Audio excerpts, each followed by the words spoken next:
One of the greatest hurts I think that everyone goes through when you lose someone that you love so much is the regret, the constant feeling of second guessing yourself, saying, I could have did this better, I could have did something else. There had to be something I could have did to save, in this case, I'm talking about my wife, Jennifer. I'm going to make another video about my beautiful mother, Josephine, who passed away 2 weeks after my wife. Oh man, God bless them both. So hard.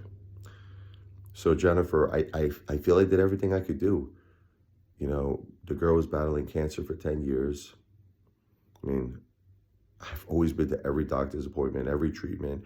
I've always supported her. I loved her with all my heart and soul.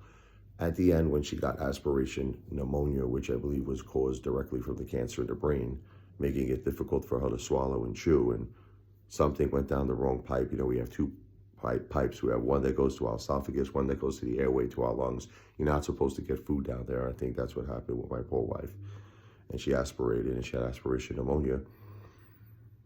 That was the focus, Let's beat this. Let's give her the antibiotics, give her the oxygen that she needed, and we were doing that. The doctors were doing that.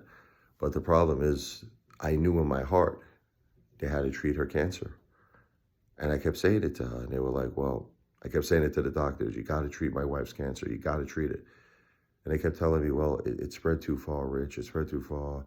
Surgically, there's nothing we could do. We can't transport her right now for any type of treatment. It was breaking my heart. I couldn't get her out of there because she was in the ICU. You can't transfer people. She was on a ventilator. One time for 6 days, then for 16 days. They took her off the first time, unfortunately. The poor girl threw up. And then she aspirated again. See, the problem is that every time a drop of something went down her throat, liquid or food, she was on a feeding tube. They had her on a feeding tube for 36 days because a little tiny drop of something, she'd aspirate again. And then the aspiration pneumonia started from the beginning, started over. So the idea was to try to get her over the pneumonia by keeping her on the feeding tube and giving her as much oxygen support and as much antibiotics to beat that. And then if she was stable enough, eventually to get her out of there. That's what I was going to do, get her out of the hospital, get her on these outpatient appointments to treat a cancer. That was my plan. But unfortunately, she passed away. You keep second guessing yourself. You're like, maybe I shouldn't have even brought her to the hospital. Maybe I should have just left her home. Maybe I should have, I don't know, done this or done that or done a million things. And you're never satisfied. But I'll tell you one thing I did do. I was by her side at that hospital every single day. I told her every minute how much I loved her. My children told her every minute how much they loved her. She left this world with so much love in her heart that we gave her.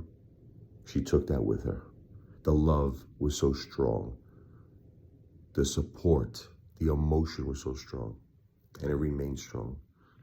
I love you forever, Jennifer. Your children will love you forever. You're the greatest wife, the greatest mother.